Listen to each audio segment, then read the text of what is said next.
در شهر یریون گروهی از جوانان علیه سفر احمد داووداغلو وزیر امور خارجه ترکیه به ارمنستان تظاهرات کردند. آنها در دست شعار داشتند که در آن از ترکیه خواسته شده است کشتار دست جمعی ارمنی ها از طرف ترکان عثمانی در جنگ جهانی اول را همچون نسل کشی اعتراف کند.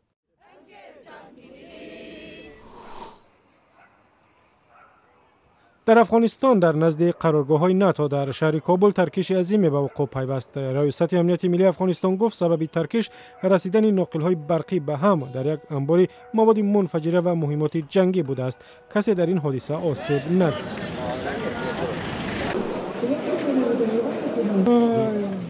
در اوکراین تظاهرگران طرفدار همایش با اتحادیه اروپا دیگر باره به میدان مرکزی در شهر کیف برگشته و در سراسر خیابان‌هایی که به میدان میبرند سنگر میسازند.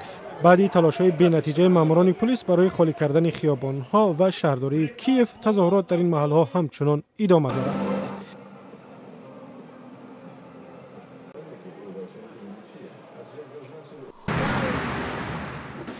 در گرجستان مقامات رسمی برای افراد بیخانه در مرکز شهر تیفلیس از خیمه‌ها سرپناه درست کردند. در این پناهگاه‌های موقتی تا 80 نفر می‌توانند شب خود را روز کنند و از غذا و خدمات طبی رایگان بهره مند شوند.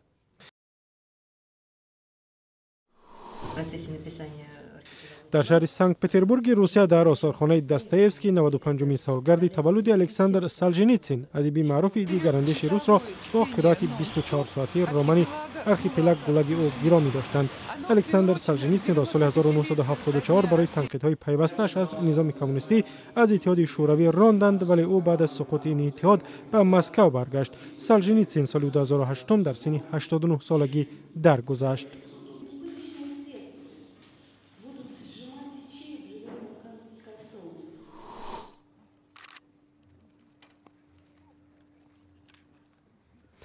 و در قرقیزستان 85مین سالگرد تولد چنگیز ایتماتوف نویسنده معروف این کشور را گرامی داشتند. روز تولد ایتماتوف در قرقیزستان را به حیث روز ادبیات تجلیل می‌کنند. چنگیز ایتماتوف ادیب معروف قرقیز سال 2008 در سن 79 سالگی از عالم چشم پوشید.